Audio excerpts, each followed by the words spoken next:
All right, let's talk about something in math that seems like it should be easy, but it trips up so many people. Percent increase and decrease. We're going to break it all down today with a method that is pretty much foolproof. You'll get it right every single time.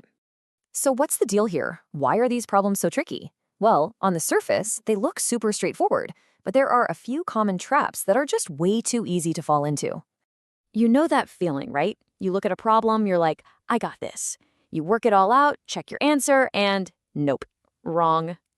It is so frustrating, and it always feels like you're just missing one tiny little piece of the puzzle. Okay, these are the three big ones, the most common mistakes. First off, people just add or subtract the percent number directly. Like taking $50 and subtracting 15, not 15 times percent. Big difference. The second mistake is mixing up which number you're supposed to start with. And a total classic is just forgetting to turn the percent into a decimal. You got to remember that 20% is really 0.20 in math terms. But here's the thing. What if I told you there's one single idea that, once it clicks, helps you dodge all of those traps completely? It all comes down to what I call the original amount rule. This changes everything. Let's just boil this down to the absolute basics.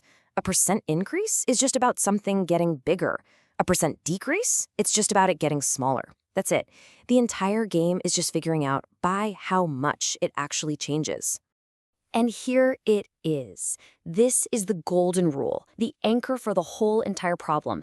Every single calculation you do, whether it's an increase or a decrease, has to begin with the original amount. Not the percent, not some other number. Find your starting point, the original, and you're already halfway there. Okay, so we have this big rule. How do we actually put it into practice? Well, we can build it into a super clear 5-step process that basically takes all the guesswork out of these problems. This right here is your new toolkit. Step 1, find that original number we just talked about. Step 2, turn the percentage into a decimal. Just move the decimal point 2 spots to the left. Easy. Step 3, multiply those two numbers together to find the actual amount of change. Now, step 4 is crucial. You either add that change if it's an increase, or you subtract it for a decrease. And finally, step 5, just do a quick gut check. Does the answer even seem reasonable? All right, enough talk, right? Theory is one thing, but let's actually see this system work. We're going to put our 5-step method to the test right now with a couple of real-world examples. First up, let's do a percent increase. So imagine a channel, it's doing pretty well, it's got 400 subscribers, and it just had a good month and grew its audience by 20%. So the big question is, how many subscribers does it have now? Let's just walk through our method. Step 1, what's our original amount? 400. Step 2, 20% becomes 0.20. Step 3, we multiply 400 by 0.20, and that gives us the change, which is 80 new subscribers. And since this is an increase, for step 4, we add that 80 right back to the original 400. And there you have it. The channel's new total is 480 subscribers. And our little gut check at the end, it makes sense, right? The number went up, which is exactly what you'd expect for an increase. Okay, let's flip it around and try a percent decrease. You see a jacket you want, it's $50, but hey, it's on sale for 15% off. What's the new price you'll actually pay? The process is exactly the same, with just one tiny little tweak. Let's follow the steps one more time. The original price is $50.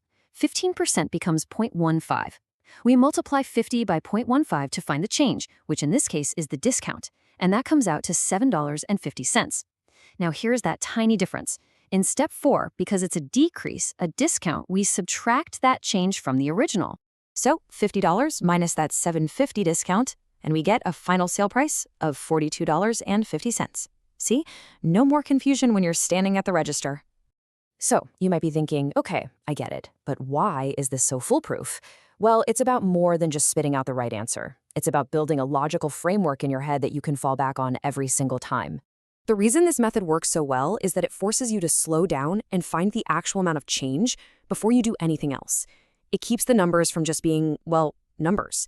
You know what the original is, you know what the change is.